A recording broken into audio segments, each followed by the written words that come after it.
20 years ago, we all watched Leonardo DiCaprio stumble upon the world's most remote secret beach. 2 decades later, it looked like this. 3,000 visitors a day jamming in to Instagram the secret paradise of Maya Bay for themselves. Officials ended up shutting it down completely in 2018 to let nature recover. Now it looks like this again. But for places that didn't have the political will to clamp down on tourism, our COVID-19 response has done it for them. Because of lockdowns and travel restrictions, many cities and parks are now more inviting and authentic than they've been in over 50 years. I feel pretty guilty having had this place largely to myself for most of the day. I'm sure Yosemite is exactly the kind of place many of you would like to storm out of your homes and go enjoy right now. Will we learn from the great pause or great realization, some are calling it? Or will that temptation to experience improved nature and culture fuel its quick demise all over again? But now people are asking themselves, when will the tourists be back? Without a clear plan to limit visitors, the world looks set to repeat past mistakes and let tourists rush back and take over. So it seemed like a good time to speak with 2 directors of tourism from Bhutan and Amsterdam, who are making a concerted effort to put locals and the environment first.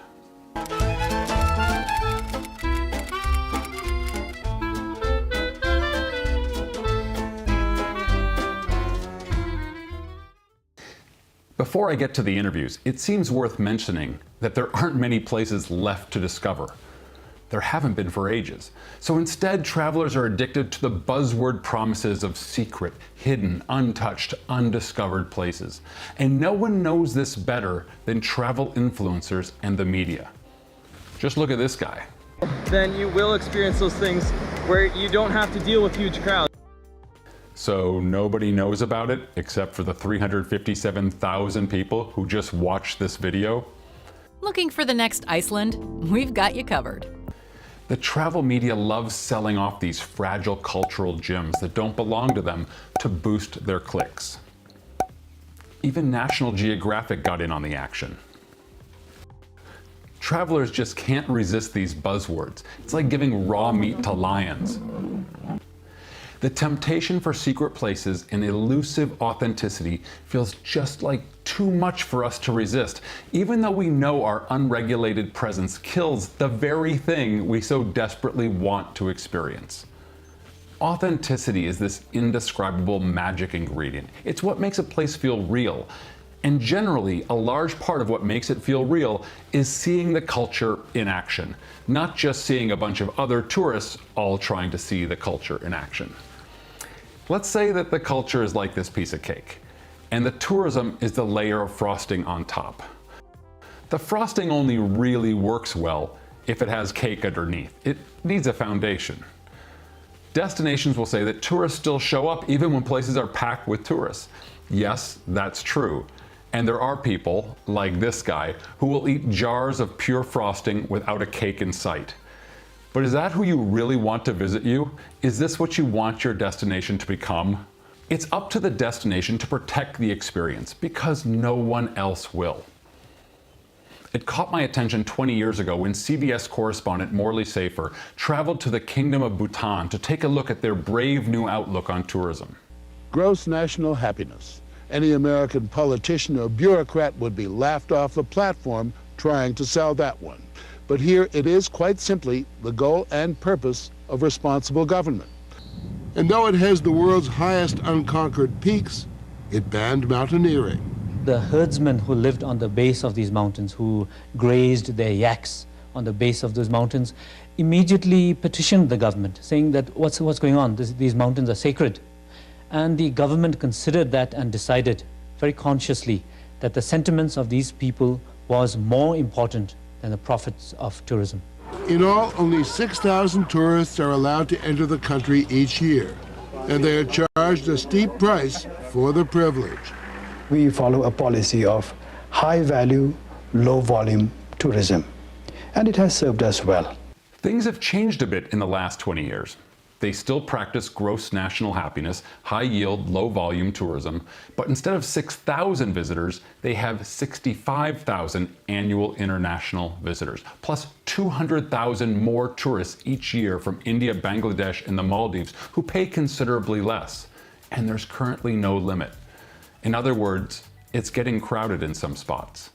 Are you also keeping a very close eye on carrying capacity at the various popular sites, and as you want to grow? Is this something you're measuring very closely?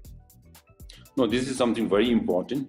While we may not have been able to implement this, but something that is very important, and we are actually working on this, like the overcrowding of the tourist sites and all. So this is something that, thank you very much. I mean, we really work on this, because when we talk about giving an exclusive experience, means basically we have to avoid the crowd. We feel that with a better now infrastructure and also making it 12 months, we feel that maybe based on our carrying capacity, the number can still go high. Maybe around by 2023, in another 4 to 5 years, we can increase to at the most maybe about 400,000, 500,000 per year. What happens if you have a stakeholder, a local entrepreneur, who comes to you and says, we want to put up a race car track out here. We want to have go-kart racing or skydiving or crazy adventure tourist stuff. Do you allow it? Is it a free market, or does it come to a committee who decides if it's part of your brand or not? Definitely is not free. There will be committee, there will be certain procedure. I mean, one is the framework of gross national happiness development philosophy. So any new projects or policies that comes in our country, it has to pass through this gross national happiness screening test. Also, just to clear things up, that base rate of $250 per day is not a visitor's fee, but $65 of that is. The other $185 is applied to the cost of hotel, food, snacks, transportation, plus the guide who is required to follow all groups. That rate covers a 3-star experience. And there are now a number of luxury hotels, including Six Senses and other independents, so visitors can easily spend up to $1,000 a day if they decide to upgrade. It may have taken decades, but other places are now starting to jump on board, including Amsterdam. Has Corona given you a chance to reset tourism to some degree? Well, I think that the weird situation that we're in right now is that we experience how once cities were, places where people live together and work together, period. Way before the whole tourism industry started. And I think that is a very valuable lesson that we have to take into consideration, that cities are made by people that wanted to live together and work together. And if they did really well, they attracted visitors. Nobody likes big groups that puke and litter and all other horrible things. Nobody likes in their hometown to be annoyed by overcrowdedness if you want to go to your work or whatever. Nobody likes that your house become unaffordable because they're too much used for the visitor economy. So there are just some things that are not acceptable. If you say we're a city where we live, where we work, and where we want to welcome visitors that add value to our destination for our local people. What things have you put in place to stop them from coming in those numbers? Well, what we try to do, if you say do not come, the word not doesn't work most of the time. So I think that can have a negative effect. What we did is we shifted totally our focus and said, like I've been pointed out before, in first a city and a destination, but we do not talk about destinations because we're so much focused on residents as well. But a place in first is a place to live, work, and to welcome people that add value instead of adding people to the max. If you look at the economic system, we also say don't focus on this endless growth. The visitor economy should put economy in service of life again. Yeah. And that is where we start to have the whole discussion with the cultural institutions, with the hotel partners, with the government, that we say we really have to focus first on people, then on planet, and then not on profit, but on prosperity. Mm-hmm.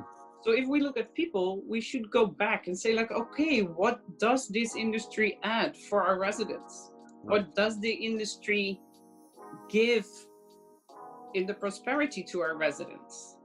If we look at the planet, we have to accept what the ecological boundaries are and see how we can invest in sustainable consumption, sustainable mobility, renewable energy, waste management, etc. And we have to focus on this prosperity concept.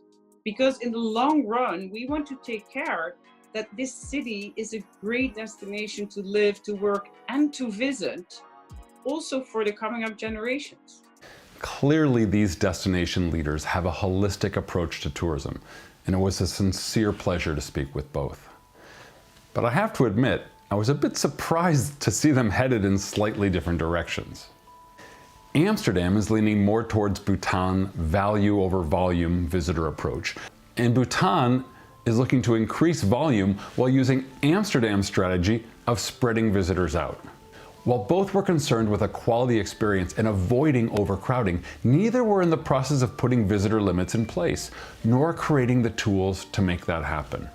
Oddly, one of the best examples of that is in the Philippines, where otherwise polemic autocrat Duterte closed Boracay Island, declaring it, and this is a quote, a state of calamity in 2018. They completely shut it down, cleaned it up, and conducted a carrying capacity assessment, which discovered they can produce only 23 million liters of drinking water per day and handle 18 million liters of wastewater and 164 cubic meters of solid waste. So 15,000 fewer people can live on the island.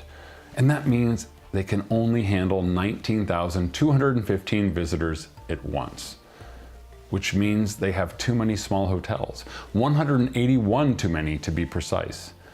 Without careful calculations like these, every destination is going to eventually hit the wall, whether it's drinking water, parking spots, or crowds on the walking street.